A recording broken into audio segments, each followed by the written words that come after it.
Tere sõbrad, olen siis siia kurikuulsasse Luiste mõisa.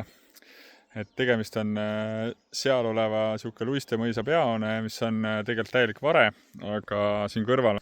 Aga looduses see koht on tegelikult väga-väga kaunis.